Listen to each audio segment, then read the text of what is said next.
This channel does not promote any violent, harmful, or illegal activities. All content provided by this channel is meant for an educational purpose only. আপনারা জানেন সাংসদ খগেন মুর্মুর ওপর হামলার ঘটনার প্রতিবাদে আজকে মালদায় বিজেপির অভিযান তারা মিছিল করেছেন এবং সুকান্ত মজুমদারের নেতৃত্বে জেলা শাসকের দপ্তর অভিযান করেন।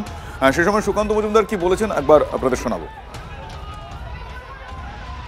খগেন মুর্মুর উপরে যেভাবে বর্বরচিত আক্রমণ হয়েছে, শুধু খগেন মুর্মু একা নন, খগেন মুর্মু তো সব থেকে বেশি আহত হয়েছে, ওনার জীবনহানি হতে পারত।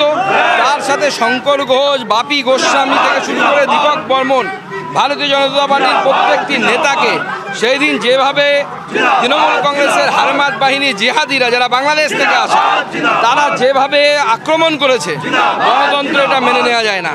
অ্যাট প্রেজেন্ট এখন আমাদের বিধায়িকা মালতী রাভাকে তৃণমূল কংগ্রেসরা হেনস্থা করার জন্য লোকজন নিয়ে এসেছিল, পুলিশের বার্তা ছিল না। যেই বিজেপির লোকেরা এসেছে পাল্টা বাধা পাল্টা শুরু হয়েছে, এখন পুলিশ এসে তাদেরকে আটকানোর চেষ্টা করছে। পুরোটাই পূর্ব পরিকল্পিত। তার কারণ হচ্ছে যদি পূর্ব পরিকল্পিত না হতো তাহলে আমরা যাদের ছবি ভিডিও দিয়েছি, ছবি ভিডিও দেওয়া সত্ত্বেও তাদের এখনো পর্যন্ত গ্রেপ্তার করা হচ্ছে না।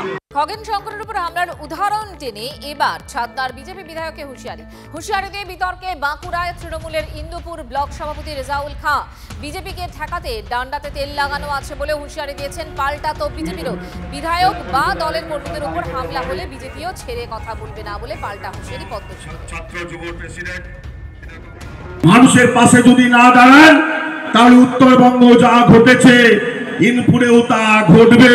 ছাতনার বিধায়ককে দেখতে পাওয়া যায় না, তাই বিধায়ক প্রস্তুত থাকুন।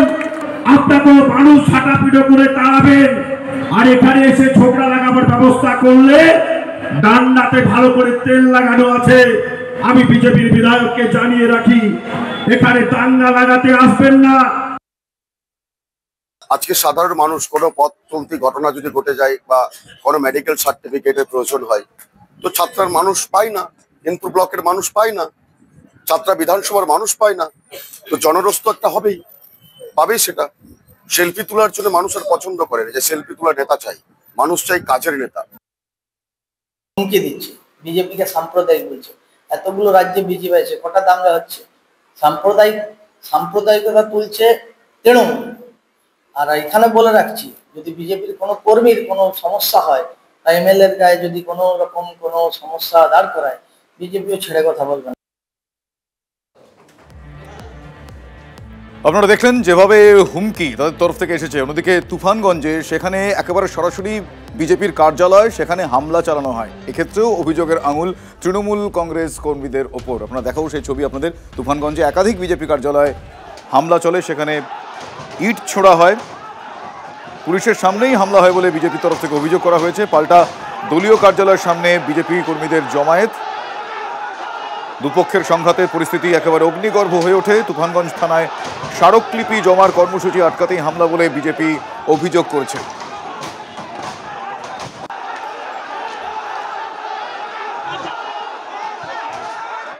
মহিলা মুখ্যমন্ত্রী কন্যাশ্রী, যুবশ্রী, লক্ষ্মীশ্রী অনেক কিছু করছেন, কিন্তু মহিলাদের নিরাপত্তা দিতে পারছেন না। আজকেও দেখলেন যে আমাদের মহিলারা আক্রান্ত হয়েছে, আর তাদের গুন্ডা বাহিনী, পুলিশ প্রশাসন তাদের গুন্ডা বাহিনীকে নিরাপত্তা দিচ্ছে, যে বিজেপির কর্মসূচি করা যাবে না। আমরাও দেখিয়ে দিয়েছি, বিজেপির নির্বাচিত এমএলএ-কে এলাকায় ঢুকতে দিবে না। এ কোন গণতন্ত্র? বামফ্রন্টের বুদ্ধদেব মুখ্যমন্ত্রী বলেছিল আমরা 230, ওরা 35। তারপর এখন তাদের বিগ জিরো। তৃণমূলকে বলে যাচ্ছি যে জনগণ দেখছে, বাংলার জনগণ দেখছে, 2026-এ তারাও বিগ জিরো হবে।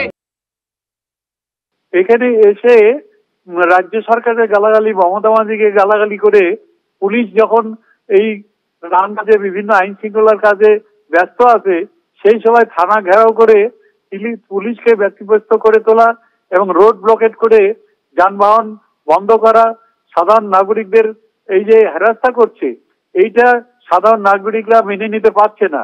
রাজনীতির স্বার্থে এই সমস্ত নোংরামি করে মানুষের অসুবিধা করছে। যে স্বাভাবিক জীবন যেমন স্তব্ধ করে দিতে চাইছে। সুতরাং এর বিরুদ্ধে সাধারণ মানুষ গর্জে উঠলে কিছু করার নেই।